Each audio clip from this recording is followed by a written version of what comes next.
monggo jenengan ngaji teng YouTube tapi golek channel-channel sing sae. Contoh pengajian aja sampai salah buka YouTube apa maning kiai-kiai sing tidak sepaham dengan kita. Sing apik niki nggih Gus Baha, Gus Muafik. Niku ceramahe saya sangat ya Allah ilmune luar biasa. Kula mon nggih seneng bukaki YouTube Gus Baha. Gus Baha nggih mboten gadah channel YouTube. Jangankan channel YouTube, WhatsApp orang duwe Gus Baha, Bu. Ya Allah, sampai HP-ne be udu Android, HP-ne si celiring. Ngertos HP celiring? Orang anak kamerane blas. Sing penting SMS karo ngetelpon. Ya Allah, sing pada kepanasan jenengan badhe pinarak mriki sareng kali kula mboten napa-napa. Iki ora apa-apa iki ngomong temenanan. Ini yang ya ini kan khas NU ya, khas pesantren. Sebenarnya saya keberatan pakai istilah khas NU, pakai khas pesantren karena NU itu anaknya pesantren, jangan dibalik pesantren anaknya NU karena sebelum ada NU itu ada pesantren. Tapi kayaknya Unisma lebih suka pakai bahasa NU dan saya agak orderan yang terpaksa disuruh ngomong. Ini agak apa ya, agak kacau sebetulnya, ini agak kacau. Jadi NU itu sama pesantren itu tua. Pesantren, jadi NU dilahirkan pesantren, bukan dibalik pesantren dilahirkan NU. Sehingga barokahnya didirikan pesantren ini, kadang nyuwun sewu sekali berbahasim itu kadang ide besar beliau itu ora dituruti wong NU. Jadi Mbah Hasim cara kula kok dadi Mbah Hasim ya mangkel. Mbah Hasim itu ngarang meno kentong, nggih ngarang meno beduk, tapi NU nganggo kentong. Beduk. Dan uniknya Mbah Hasim nggak tersinggung karena ciri khas pesantren itu membolehkan perbedaan apa? Pendapat. Itu masyhur khilafnya Mbah Hasim sama Bapak Mas Kumambang itu sampai dikitabkan, saling ngeritik, saling macam-macam lah. Jadi cara berpikir Mbah Hasim ketika Nabi rembukan ini gimana ya cara menentukan waktu sholat ya? Ya pakai kentong ya Rasulullah, ya kalin Nasoro itu untuk orang Nasrani. Ya pakai buk itu trompet, zakalil Yahud itu untuk orang Yahudi. Terus, ada yang usul lagi pakai api ya Rasulullah, zakalil Majusi itu orang Majusi. Nah, itu ada orang datang lari-lari cerita mimpi azan tadi. Ya itu terus dipakai sarana pemanggilan sholat ya azan itu. Sehingga Mbah Hasim menolak kentong. Karena mantas sababi qaumin fahuwa minhum. Beliau keras sekali sampai bilang haram. Beliau judulnya ya haram, al-jasus antakhrimin naqus. Setelah naskah itu sampai ke Mbah Fakih Mas Kumambang di Gresik situ, di daerah Dukun situ. Dulu nggak ada WA ya, jadi sampainya ya lama. Makanya saya sampai sekarang nggak punya WA karena ya saya ulama kan, kalau WA-an terus ya jadi ulama. Ya jadi ulama main WA-an terus itu. Nah itu termasuk rektor nggak kau berpikir itu mesti kebanyakan WA. Karena kan otaknya didikte oleh sesuatu yang masuk. Sesuatu yang dilihat itu kan pasti mendikte kita.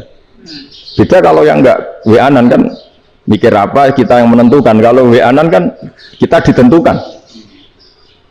Mau mikir anaknya butuh apa gara-gara WA informasi Jakarta mikir Jakarta. Ada secara kewajiban ngapain kamu orang Malang mikir Jakarta. Gara-gara WA mikir Jakarta belum selesai ada berita di Sulawesi, mikir Sulawesi. Di situ mikir NTT. Makanya semua orang sekarang merasa tokoh nasional gara-gara informasi yang masuk itu nasional. Jadi masuk RT lu mikir gimana Gus Indonesia. Kalau RT sampai lupa kalau dia itu RT.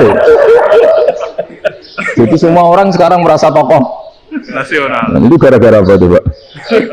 Akhirnya semua orang juga punya ide tentang nasional. Harusnya negara begini-gini. Sebelum wong sing duwe ikon itu apa? RT. Ribet kan?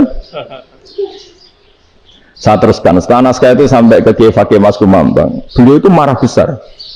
Ini harus dilawan, dan saya bukan karena benci Mbah Hasim. Beliau teman saya ketika ngaji di Mahfud di Mekah. Jadi Mbah Fakih dan Kiai Hasim itu teman ketika ngaji di Mekah.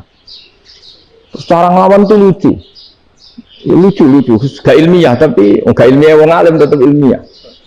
Di mana-mana serupa itu tidak sama. Ya kalau mungkin zaman Nabi di Medina itu, zaman itu kentong itu identik dengan milik Nasrani. Di Indonesia beda. Pos kampling ya kentong, kebakaran ya kentong, wayai sarapan orang di LP ya pakai kentong. Jadi tidak ada jaminan kalau kentongan itu identik dengan Roni. Lalu haramnya di mana? Yang di mana-mana tasabuh itu identik. Ini tidak identik. Mulai masalah kan? Mulai masalah. Jadi beliau beri judul Hazruus. Hazruus itu kepala bergeleng-geleng. Sekarangan kok ngene. Jadi sekarangan kok provokatif gitu. Nah. Dan itu Mbah Hasyim ya hormat Mbah Fakih ya hormat Mbah Hasyim. Saya sendiri secara pribadi itu lebih suka pendapat Mbah Hasyim sebetulnya. Karena bagi saya sholat itu sakral. Ya sudah lah, kalau sakral ya dipanggil dengan sesuatu yang sakral, yaitu kalimat thayyibah azan. Tapi saya tidak akan bilang kalau kentongan itu haram. Karena kalau haram alasannya mirip orang Nasrani. Sementara pos kamling ya pakai kentong, ada banjir ya kentong, ada kebakaran ya kentong. Jadi tidak identik untuk misa atau untuk sholat ala Nasrani. Tapi itu dulu ya rileks saja, dua beliau ya saling menghormati, padahal saling meritik. Dan dulu ulama yang beda madhab itu ya saling menghormati. Imam Syafi'i itu kalau sholat di kawasan Masjid Abi Hanifah ya tidak kunut. Ketika ditanya kenapa kamu tidak kunut, sementara engkau berpendapat kunut itu sunat. Ikroman di hadal madhab, saya sangat menghormati madhab.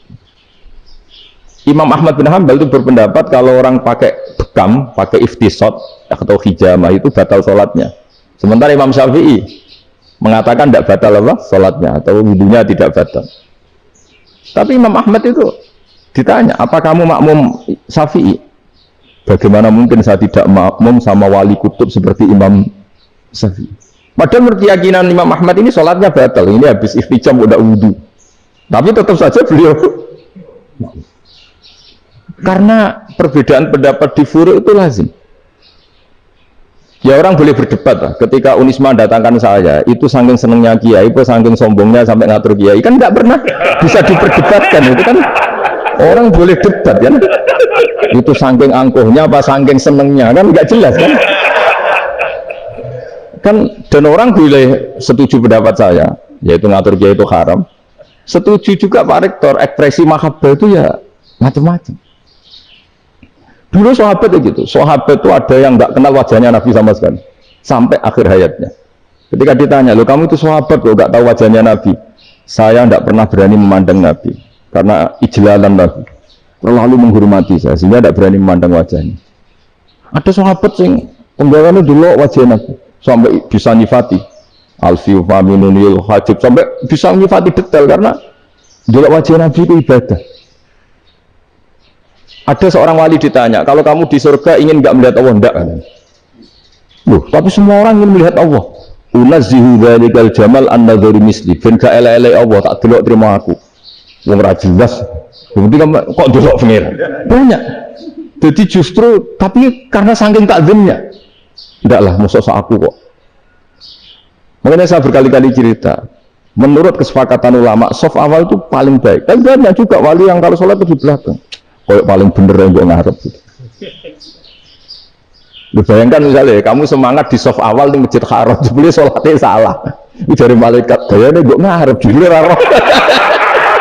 Ini di sini wong, jebule bodoh gitu. Kayaknya gue ngarep jebule. Coba orang kalau sowan Mbah Mun, yang berani di depan itu kan ya ketuanya atau jubirnya kan, yang merasa tidak pati pinter-pinter kan mesti di pojokan. Artinya sudut pandang seperti itu ya sah saja, apa? Sah saja. Makanya banyak sahabat yang jarang sowan Nabi, alasannya takut ganggu Nabi. Banyak yang sering sowan Nabi, alasannya seneng Nabi. Yang sowan ya seneng Nabi, yang nggak sowan alasannya seneng. Loh, Nabi itu tokoh, punya keluarga, punya anak. Kalau saya sering sowan berarti sering ganggu. Yang sering sowan dia alasan ini khazanah kita harus istifadah. Jadi zaman dulu dia biasa dua sahabat, yang satu milih mahabbah itu milih sering sowan, yang satu juga mahabbah milih tidak sering. Karena pertanyaannya bisa dibalik kan, sering sowan apa sering ganggu coba. Nabi Abedar, assalamualaikum. Nabi nimang cucunya, assalamualaikum. Ayo bener yang sowan apa bener yang enggak kalau seperti itu. Akhirnya terus diatur sedemikian rupa oleh Quran. Walau annahum sabaru hatta takhruja ilaihim lakana khairal lahum. Jadi sahabat kalau mau sowan Nabi ya nunggu di Sufah. Kalau Nabi keluar berarti milik publik, sekali masuk ke dalam tidak ada berapa yang berani sowan. La tadkhulu buyutan Nabi illa ayyudzana lakum. Kalau soal sampai masuk dalam harus nunggu dipanggil. Karena sekali Nabi masuk dalam itu milik privat keluarga, milik istrinya, milik cucunya, milik keluarganya. Dan Nabi sekali keluar ke ruang itu berarti milik publik. Itu terus jalan tengah. Karena kalau langsung masuk, bayangkan, saya itu sering menyaksikan Mbah Mun habis ngaji 2,5 jam ngaji Jalalain, baru masuk, Assalamualaikum. Padahal yai mungkin mau ke kamar mandi, mau ini itu. Jadi dulu itu Quran sangat modern. Sebelum ada dokter ngatur tamu, rektor ngatur tamu itu Islam sudah modern. Dia kan gak fair kan? Misalnya saya ke Unisma harus janjian pakai ini, terus kalau misalnya kesini selonang-selonang kan lucu kan, mentang-mentang kiai terus juga sowan-sowanan selonang-selonang. Padahal kalau kita mau ke mereka pakai protokol, sering gak fair dunia ini. Tapi karena aku kiai oleh gelo ya sudah gitu. Akhirnya saya memutuskan gak gampang kemana-mana karena itu. Saya sering didatangi ajudannya menteri, Gus mau ada tamu dari Jakarta tanggal ini, mesti saya bilang, mereka milih tanggal yang mereka kosong, kok tidak mikir apa itu kosong. Tak jawab enggak lah, sebelum diatur bahasanya dan tawaduknya gitu. Akhirnya dibalik, datang lagi, Gus jam dengan kosong apa kita menyesuaikan. Lah itu lagi di akhlak kata saya. Itu baru punya akhlak katanya. Bukan masalah ini, bukan masalah gengsi ya. Saya sendiri itu dolan ke alumni itu jarang, karena ya takut. Kiai kan yang nganggur jam 9 nganggur, jam 10 nganggur. Biasa alumni itu kerja di pabrik, biasa yang latihan ekonomi di pasar. Sehingga kalau saya datang jam 9, iki kiai sing ngiliki santri ini, apa kiai sing ganggu santri. Nah karena orang ini melakukan rutin, gak kok berpikir, pokoknya ini jenis silaturahim. Wajar aku berpikir, padahal kalau jangan-jangan ini kiai yang miliki santri ini, apa kiai yang ganggu santri ini karena datang di jam kerja. Nah, bayangkan kalau kebenaran dulu itu dikawal oleh satu peradaban perang. Jadi Nabi sesuai jangan anggap Nabi. Perang Badar menang Nabi, perang Uhud menang wong kafir, perang ini gonta-ganti. Apapun itu yang penting satu kesimpulannya, cara Rasulullah kesimpulannya satu. Orang tidak kober mikir kebenaran secara mengendapkan pikiran dengan pikiran jernih. Maka hebatnya Nabi ketika perjanjian, pokoknya saya minta nggak ada perang. Dan orang boleh mendiskusikan Islam. Itu luar biasa idenya Nabi. Karena bawaan perang itu orang kan nggak mau bermikir. Ibarat seorang misalnya senang satu perempuan, ketemu rivalnya langsung perang kan nggak mikir. Tapi kalau kau bermikir, jangan nangen cawe itu rasa seneng aku. Untungnya apa untuk uang ayu rasa seneng, malah mau loro hati. Terus sudahlah buruan dialihkan kemana kan gitu. Itu nak mau amen WA-an tukaran lewat SMS atau tarung langsung ora kau bermikir. Tapi kalau kau bermikir, akhirnya berpikir nih. Perempuan tadi sebenarnya yang disenangi siapa? Oke, ternyata senang Pak Erick. Sudah kita ngalah. Karena tidak ada nikmatnya kan menikahi perempuan yang sama sekali tidak mencintai kita. Tapi kalau nak kau berpikir pokoknya diprovokasi, wah gue kalah mbak A, gue kalah mbak B. Pikirannya kan, ojo sampai kalah. Bareng wis menang ternyata ada mas lah. Nah bayangkan Islam itu seperti itu dulu, dipertarungkan. Dong Islam itu dino aklin, agama yang diterima dengan akal sehat. Tapi sekarang ukurannya perang. Yang menang berarti benar, yang menang benar. Kan terus jadi repot. Itu Nabi tidak ingin, makanya Nabi ingin sudah lah, nggak ada perang. Nah makanya kata Imam Zuhri, fathul Islam terbaik adalah orang boleh diskusi tentang Islam dan tidak ada perang. Lagi-lagi penting, tidak perang itu penting, silmun itu penting, perdamaian itu. Setelah tidak ada perang, akhirnya fatafawadu fil hadis wal munazah, orang boleh diskusi apa saja, termasuk boleh adu polemik. Konsep satu Tuhan dan Tuhan banyak diperdebatkan. Akhirnya Nabi secara rileks bisa menjelaskan. Muhammad, urusan kita banyak. Kalau Tuhannya satu tidak cukup, Tuhan harus banyak untuk menyelesaikan berbagai urusan. Ada Tuhan bagi rektorat, bagi macam-macam kan? Ada Tuhan untuk ngurusi utang, ngurusi BPKB, macam-macam. Terus kata Rasulullah, enak saja Nabi jawabnya. Ya kalau kamu punya majikan banyak, perintahnya beda-beda, kamu mangkal enggak, bingung enggak? Ya susah, Mat. Kalau majikannya banyak, perintahnya beda-beda, kita jadi repot. Senang mana? Senang majikan satu. Ya sudah, Tuhanmu itu majikan kamu. Kalau Tuhannya banyak, perintahnya macam-macam, kamu yang repot. Akhirnya ya Mat, Tuhannya satu aja. Itu ya barokahnya diskusi tadi, barokahnya enggak perang. Daraballahu masalah rajulan fihi syuraka'u mutasyakisuna wa rajulan salamal lirajul hal yastawiyani masalah. Terus alhamdulillah illallah. Jadi orang yang paling kafir pun saat itu taslim. Nah ini kembali ke kalimat la ilaha illallah. Saya tidak perlu provokatif, pasti teori saya itu benar. Bukan saya bilang benar itu karena sombong, enggak. Ini sesuai teks. Misalnya begini, benar enggak kelompok takfiri yang suka ngafirkan orang lain? Itu pasti tidak benar. Logikanya gampang. Orang yang kafir 70 tahun saja dengan melafadzkan la ilaha illallah menjadi muslim. Masa dengan kalimat yang sama yang muslim menjadi kafir? Itu logikanya kan nggak ketemu. Orang kafir 70 tahun untuk menjadi muslim disuruh baca apa? La ilaha illallah. Tapi gara-gara baca la ilaha illallah nyekel patok jadi kafir. Pertanyaannya loh, ini kalimat apa? Kalimat untuk mengkafirkan apa kalimat untuk mengislamkan? Karena yang kafir dengan kalimat itu menjadi Islam, ternyata yang Islam dengan kalimat itu menjadi kafir. Itu ketemu nggak? Cara logika itu kan nggak ketemu kan? Makanya cara pikirannya Abdul Hasan Asyadzili, dan saya setuju pikiran itu. Istighfar ini boleh orang Jawa Timur protes karena kadang beda manhaj, tapi jangan protes saya, protes Abdul Hasan Asyadzili kualat nih juga kan. Ketua Torekoh nopo Asyadzili ya. Cara madzhab Asyadzili, dan Anda boleh berbeda madzhab, mencari khasnya orang kampus wani beda kapasitas lah, pokoknya butuhnya beda. Dan ketok pinter, ketok kritis tuh. Cara madzhab Abdul Hasan Asyadzili itu gini Pak Rektor. Jadi istighfar itu baik, tapi ba'da kamali tauhid, setelah tauhidnya itu benar. Alasan beliau masuk akal. Ketika ada ayat fa'alam annahu la ilaha illallah wastaghfir li dzambik. Bihadil kalimah. Jadi orang boleh istighfar setelah tauhidnya benar. Alasannya Abdul Hasan Asyadzili begini. Qulil ladzina kafaru iyantahu yughfar lahum ma qad salaf. Katakan kepada mereka yang kafir, sekali mereka tidak kafir, maka otomatis dosanya masa lalu diampuni. Pertanyaannya, yang bisa menghentikan kekafiran itu kalimat apa? La ilaha illallah. Dengan hanya melafadzkan la ilaha illallah Muhammadur Rasulullah, langsung yughfar lahum ma qad salaf, langsung dosanya diampuni. Berarti yang menjadi pengampun dosa lah, penyebab pengampunan itu apa? La ilaha illallah. Itu bahkan orang kafir belum istighfar. Di ayat itu kan Allah nggak mensyaratkan setelah la ilaha illallah istighfar baru diampuni, enggak. Asal la ilaha illallah langsung yughfar lahum ma qad salaf. Saya ulang lagi ya, jelas ya. Jadi kulil ladzina kafaru iyantahu yughfar lahum ma qad. Nah sekarang iyantahu, mereka berhenti dari kafirnya. Syaratnya pakai apa? La ilaha illallah Muhammadur, itu langsung yughfar lahum ma qad. Artinya apa? Ghufranullah itu bisa didapat hanya dengan mujarrodut tauhid, yaitu hanya dengan melafadzkan kalimat thayyibah. Dan sahnya istighfar juga berdasar kalimat thayyibah itu.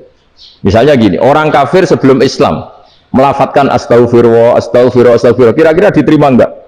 Enggak kan? Karena syaratnya istighfar ba'dat tauhid. Nah makanya dalam madzhab Asyadzili istighfar itu setelah la ilaha illallah. Karena cara pandang ya seperti itu. Jadi fa'alam annahu la ilaha illallah wastaghfir li dzambi. Jadi dengan kebenaran tauhid saja ini sudah cukup kita insya Allah layak diampun. Karena innallaha la yaghfiru ayyusyraka bihi wa yaghfiru ma duna dzalika liman yasha. Jadi orang yang tauhidnya benar itu bisa diampuni Allah asal tauhidnya benar. Itu Allah ngendikan liman yasha wa yaghfiru ma duna dzalika liman yasha. Dawuh Imam Suyuti walam yakun liman yastaghfir. Jadi orang yang bertauhid secara benar meskipun gak sempat istighfar itu tetap potensi diampuni. Karena bawaan tauhid itu sudah menjadi layak diampuni. Kayak orang kafir sekali ngelafadzkan kalimat tauhid, mbok gak istighfar langsung diampuni. Nah, karena melihat seperti itu terus orang berlomba-lomba memperbanyak jumlah lafadz la ilaha illallah. Jadi kita yang alim, kita semua, saya tidak bilang saya, kita termasuk yang di pinggir-pinggir saya, ngaku alim ora masalah lah sobat. Kita semua yang alim-alim itu tahu bahwa la ilaha illallah itu super. Sudah bawaannya tauhid, juga punya kelayakan diampuni. Nah, kemudian nasib kita agak sial. Malah kalimat ini dituduh bid'ah, dituduh khurafat. Mergo Nabi nggak pernah tahlilan, Nabi nggak pernah. Nabi nggak pernah tahlilan, kalau diartikan Nabi nggak tahu mau la ilaha illallah, aneh gak kalimat ini. Ini provokatif ini.